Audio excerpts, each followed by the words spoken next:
આજે હું બધાને કહું છું, જે વસ્તુ તમે બિટકોઇન લ્યો, તમે ક્રિપ્ટો લ્યો, તમે અલગ અલગ બધા નામ કહી દો, એફએનડો તમે લ્યો, તમે આજે ટ્રેડ કરો. હવે એફએનડો ટ્રેડ આજે માણસ જે છે કમાય છે લોકો એની અંદર કે પૈસા તોડે છે? બહુ ઓછા લોકો, મોટા ભાગના ગુમાવે પૈસા. તો આજે તમે જો બધી ગાઈડલાઈનો, બધા સ્ટેટિસ્ટિક તમે ખાલી ગૂગલ કરીને જોશો તો આજે 90% માણસો પૈસા તોડે છે આજે.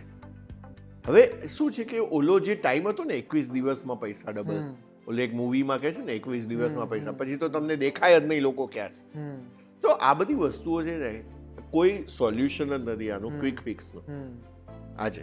તો તમને જે વસ્તુ ખબર ના પડે એની અંદર જાવ જ નહીં. તમને ડાયરેક્ટ ઇક્વિટી ખબર પડે છે. મને આજે તમે મને પૂછવા જાઓ તો મને ઇન્ટરેસ્ટ પણ નથી બેલેન્સ શીટો વાંચવાનો, એમાં ડિટેલમાં જવાનો, આ બધો, અને મારી પાસે એટલો બધો ટાઈમ નથી.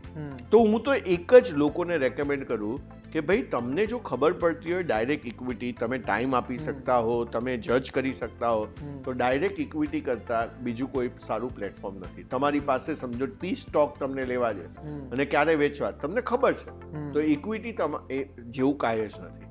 પણ હું આજે જોબ કરું છું, આજે હું કામ કરું છું, આજે હું બિઝનેસ કરું છું, આખો દિવસ હું બિઝી છું, તો મારે ડાયરેક્ટ ઇક્વિટીમાં બિલકુલ જવાની જરૂર નથી. મારે થ્રુ મ્યુચ્યુઅલ ફંડ ઇક્વિટીમાં જવાની જરૂર છે.